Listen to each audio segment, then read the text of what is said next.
តើលោកអ្នកដឹងទេថានាពេលបច្ចុប្បន្ននេះប្រទេសណាដែលមានកងកម្លាំងដូពិសេសនិងខ្លាំងបំផុតការចាត់ថ្នាក់កងកម្លាំងដូឬកងកម្លាំងពិសេសតែងតែមានការប្រែប្រួលអាស្រ័យលើសមិទ្ធផលប្រតិបត្តិការជាក់ស្ដែងនិងកម្រិតនៃការហ្វឹកហ្វឺនគិតត្រឹមឆ្នាំ2026នេះកងកម្លាំងដូដែលពិសេសនិងខ្លាំងបំផុតដែលពិភពលោកទទួលស្គាល់គឺ1 SAS ឬ Special Air Service របស់ចៅភពអង់គ្លេសកងកម្លាំងដូ SAS របស់ចៅភពអង់គ្លេសត្រូវបានគេចាត់ទុកថាជាមេឬជាគំរូដើមនៃកងកម្លាំងពិសេសទំនើបនៅលើពិភពលោកអង្គភាពនេះមានលក្ខណៈពិសេសដាច់គេជាច្រើនដែលធ្វើឲ្យពួកគេក្លាយជាកម្លាំងដ៏គួរឲ្យខ្លាចបំផុតបាវចនារបស់កងកម្លាំងពិសេសនេះគឺអ្នកណាហ៊ានអ្នកនោះឈ្នះនេះមិនមែនគ្រាន់តែជាពាក្យស្លោកទេប៉ុន្តែវាជាទស្សនវិជ្ជានៃការងាររបស់ពួកគេ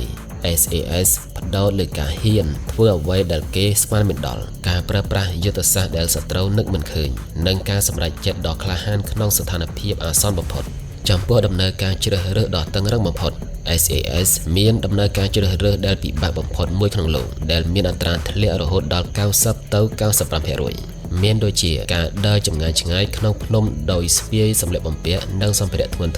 ក្នុងរយៈពេលកំណត់យ៉ាងខ្លីនិងក្នុងអាកាសធាតុដ៏អាក្រក់ការរស់រាននិងធ្វើសង្គ្រាមក្នុងព្រៃជ្រៅភាគច្រើននៅ Belize និង Brunei ដើម្បីសាកល្បងភាពធន់នៃចិត្តសាស្ត្រនិងរាងកាយការរត់គេចពីការដេញតាមនិងការហ្វឹកហ្វឺនទប់ទល់នឹងការធ្វើទារុណកម្មនៅពេលដែលសត្រូវចាប់បានរចនាសម្ព័ន្ធក្នុងមួយក្រុម4នាក់ SAS គឺជាអ្នកបង្កើតយុទ្ធសាស្ត្របញ្ជូនក្រុមតូចៗ4នាក់ឲ្យចូលទៅជ្រៅក្នុងទឹកដីសត្រូវក្នុងក្រុមម្នាក់មានជំនាញច្បាស់លាស់រៀងៗខ្លួនដូចជាជំនាញសញ្ញាវិទ្យុជំនាញវិទ្យាសាស្ត្រជំនាញរំលែងជាតិផ្ទុះនិងជំនាញភាសាការធ្វើការជាក្រុមតូចធ្វើឲ្យពួកគេពិបាកនឹងត្រូវសត្រូវរកឃើញជំនាញការប្រឆាំងបរិយាកម្មនិងការរំដោះចំណាត់ខ្មាំងហៅ CRW អង្គភាព CRW របស់ SAS គឺល្បីល្បាញបំផុតពិភពលោកបានទទួលស្គាល់ពួកគេច្បាស់ក្នុងឆ្នាំ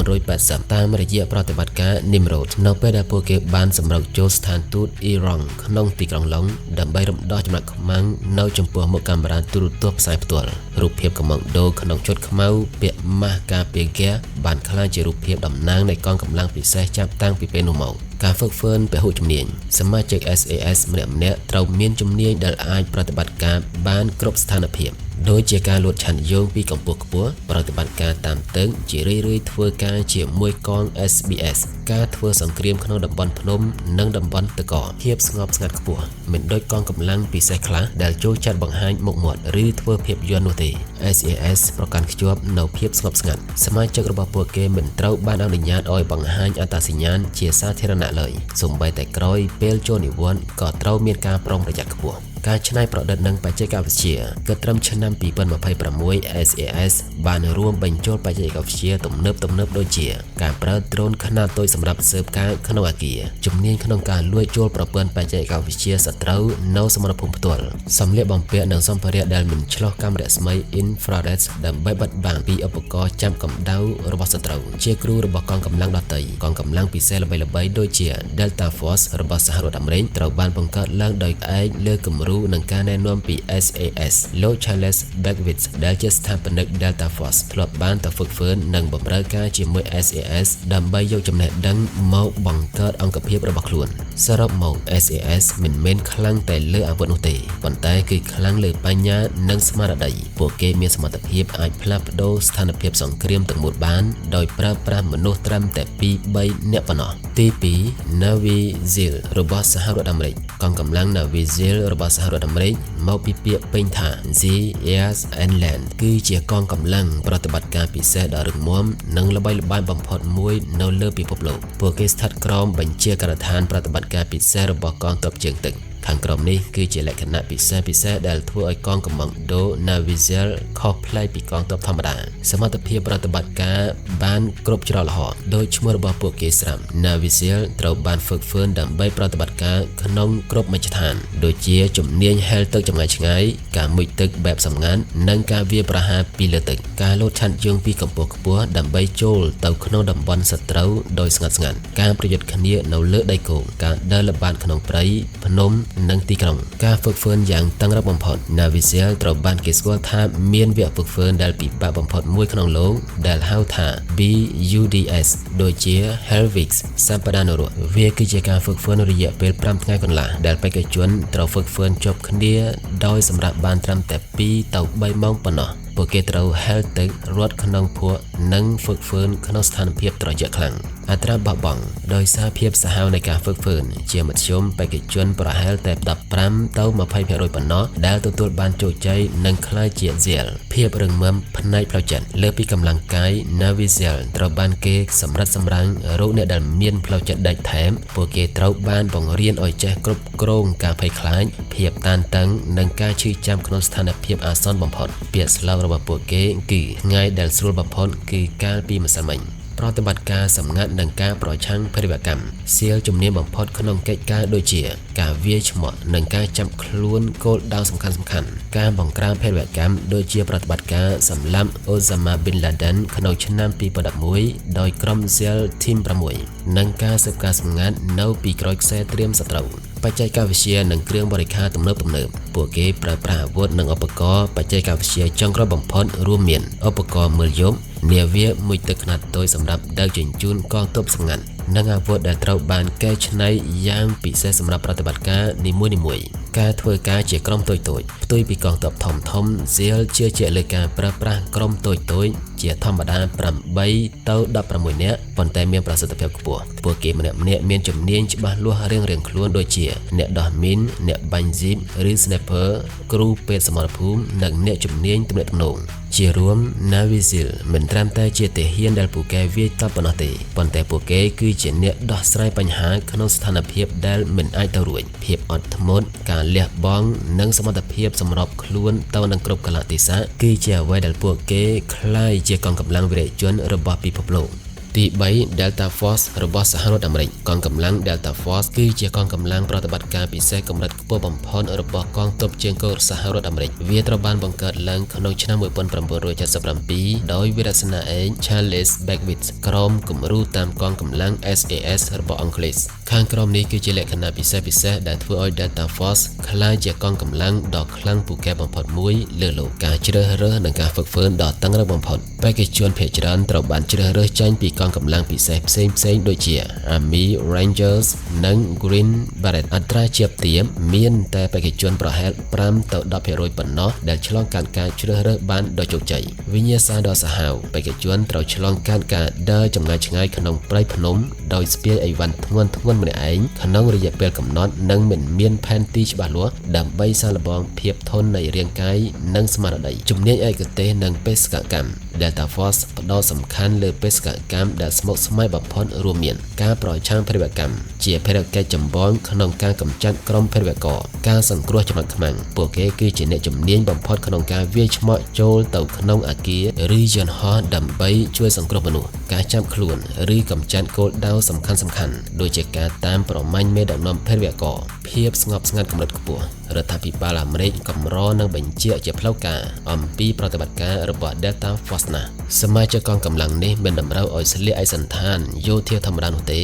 ពួកគេអាចទុកពុកមាត់និងសក់វែងដើម្បីបន្លំខ្លួនជាមួយស៊ីវិលក្នុងតំបន់ប្រតិបត្តិការសូម្បីតែក្នុងបញ្ជីឈ្មោះកងទ័ពក៏ឈ្មោះរបស់ពួកគេត្រូវបានលាក់បាំងក្រុមអង្គភាពផ្សេងៗដែរបច្ចេកវិទ្យានិងគ្រឿងបំពាក់ទំនើប Delta Force ទទួលបានថវិកាយ៉ាងច្រើនសម្រាប់ប្រើប្រាស់បច្ចេកវិទ្យាចុងក្រោយបង្អស់មុនពេលកងទ័ពធម្មតាទទួលបានពួកគេមានសិទ្ធិជ្រើសរើសឬកែច្នៃអាវុធដោយខ្លួនឯងដើម្បីឲ្យសមស្របទៅតាមស្ថានភាពបេសកកម្មនីមួយៗការធ្វើការជាក្រុមតូចៗនិងឯករាជ្យកងកម្លាំងនេះត្រូវបានហ្វឹកហ្វឺនឲ្យចេះធ្វើការសម្រេចចិត្តបានយ៉ាងរហ័សនៅស្ថានភាពគ្រោះថ្នាក់បំផុតដោយមិនចាំបាច់រងចាំបញ្ជាពីថ្នាក់លើគ្រប់ជំហានឡើយពួកគេមានសមត្ថភាពអាចប្រតិបត្តិការបានក្នុងគ្រប់កលៈទេសៈមិនថាលើដីក្នុងទឹកឬលើអាកាសស្នាដៃល្បីៗជាប្រវត្តិសាស្ត្រ ប្រតិបត្តិការតាមប្រម៉ាញ់និងចាប់ខ្លួនអតីតប្រធានាធិបតីអ៊ីរ៉ាក់សាដាមហ៊ូសែនការសម្លាប់មេដឹកនាំក្រុម ISIS ក្នុងឆ្នាំ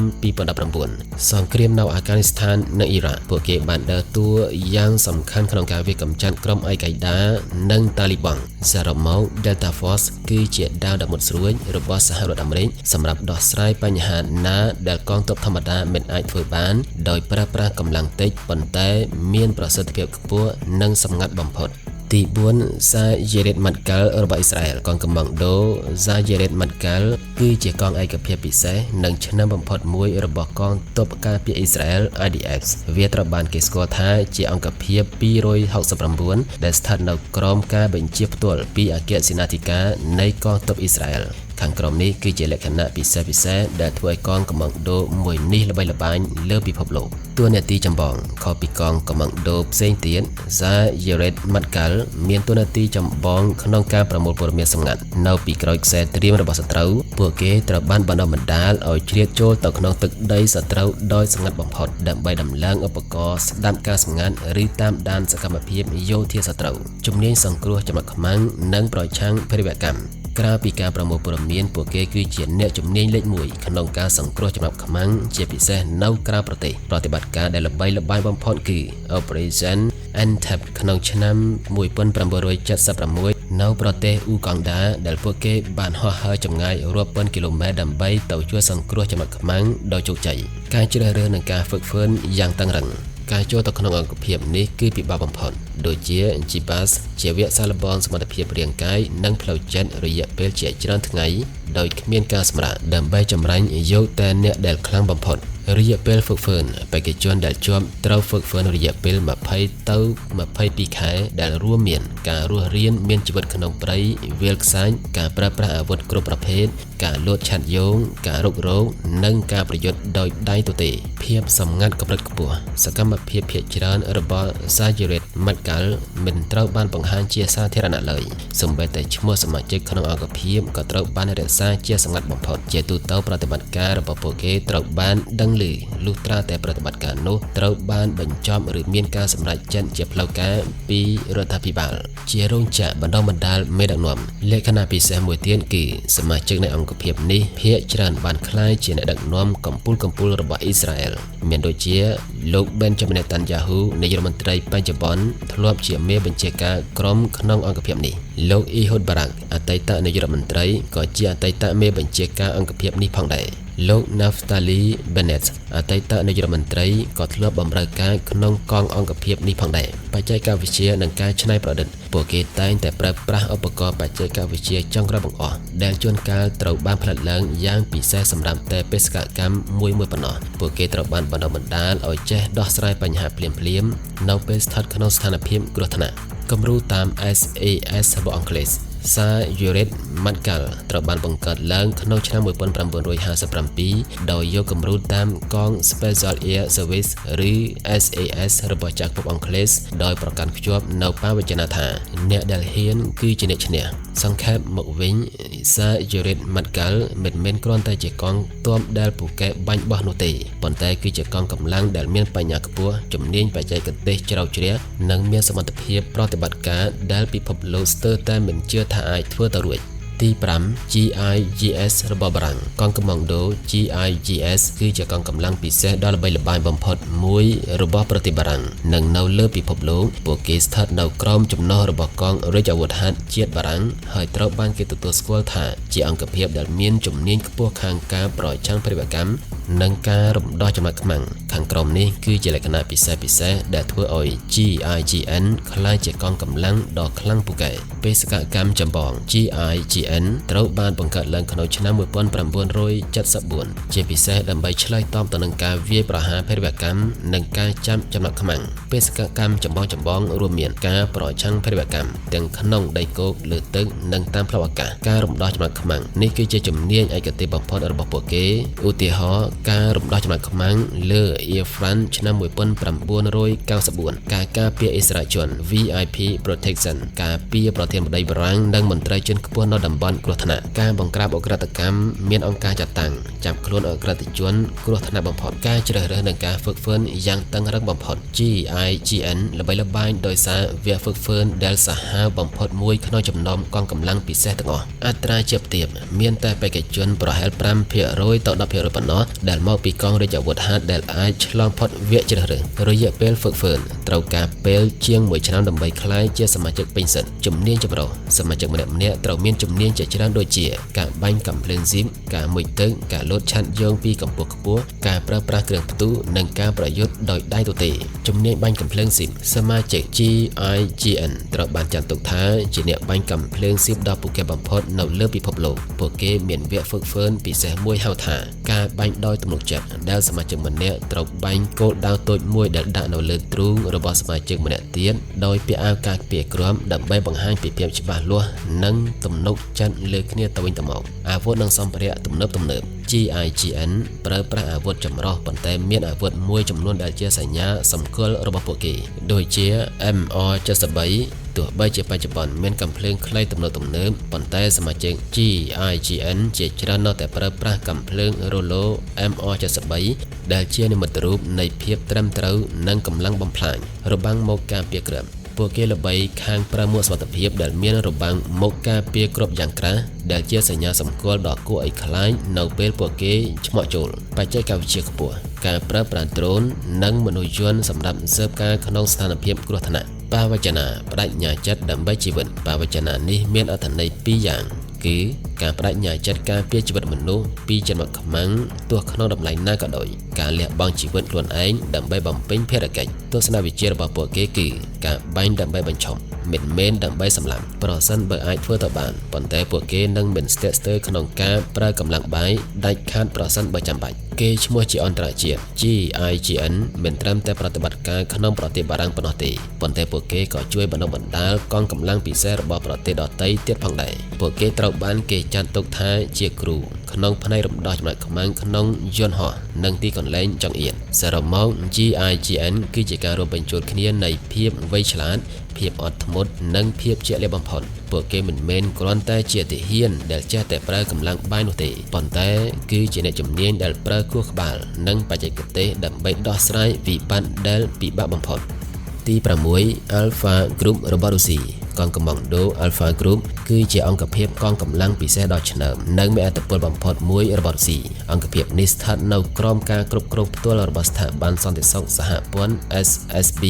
ដែលជាស្ថាប័នបន្តវេនពី KGB ខាងក្រោមនេះគឺជាលក្ខណៈពិសេសនៃកងកម្លាំងដូ Alpha Group ប្រវត្តិនិងការបង្កើតឡើងនៅឆ្នាំ 1974 បង្កើតឡើងដោយលោក Yuri Andropov ដែលជាប្រធាន KGB នាពេលនោះក្នុងគោលបំណងឆ្លើយតបទៅនឹងការវាយប្រហារភេរវកម្មជាពិសេសបន្ទាប់ពីព្រឹត្តិការណ៍សោកនាដកម្មនៅអូឡ িম্প ិកទីក្រុងម៉ូនីកឆ្នាំ 1972 ភារកិច្ចចម្បងប្រឆាំងអំពើភេរវកម្មការរំដោះចំណាត់ខ្មាំងនិងការការពារសុវត្ថិភាពជាតិពីការគំរាមកំហែងធំៗការជ្រើសរើសនិងការហ្វឹកហ្វឺនយ៉ាងតឹងរ៉ឹងការជ្រើសរើសដ៏ពិបាកបេក្ខជនត្រូវបានជ្រើសរើសចេញពីកងទ័ពឆ្នើមឬមន្ត្រីសន្តិសុខដែលមានបទពិសោធន៍គេបានប្រមាណថាមានតែបេក្ខជនម្នាក់ប៉ុណ្ណោះក្នុងចំណោម20ទៅ30នាក់ដែលអាចឆ្លងផុតពីការធ្វើតេស្តការហ្វឹកហ្វឺនពហុជំនាញសមាជិកម្នាក់ៗត្រូវហ្វឹកហ្វឺនយ៉ាងតិច5ឆ្នាំទើបអាចចូលរួមប្រតិបត្តិការបានពួកគេត្រូវចេះជំនាញជាច្រើនដូចជា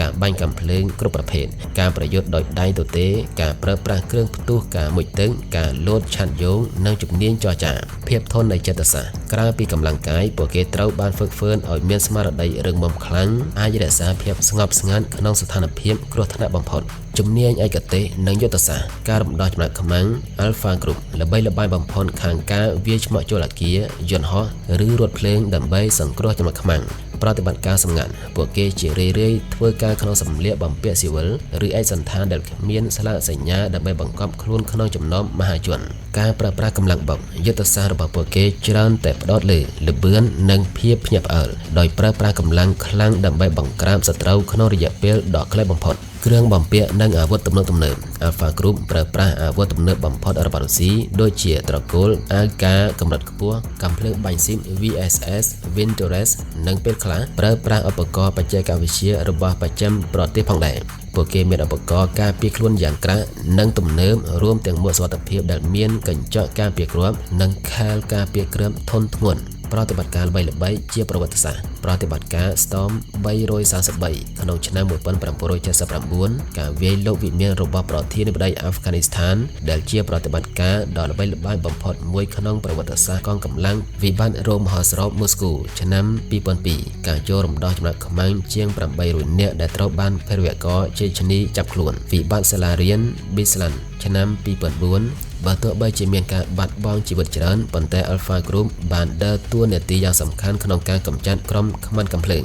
ជារួម Alpha Group គឺជាខែលនិងដាវរបស់រុស្ស៊ីពួកគេត្រូវបានគេចាត់ទុកថាជាកងកម្លាំងដូដែលគ្មានមេត្តាចំពោះសត្រូវប៉ុន្តែមានភក្តីភាពបំផុតចំពោះរដ្ឋគេឈ្មោះរបស់ពួកគេគឺផ្អែកលើប្រសិទ្ធភាពខ្ពស់និងសមត្ថភាពក្នុងការដោះស្រាយស្ថានភាពដែលពិបាកបំផុតដែលកម្លាំងធម្មតាមិនអាចធ្វើទៅបាន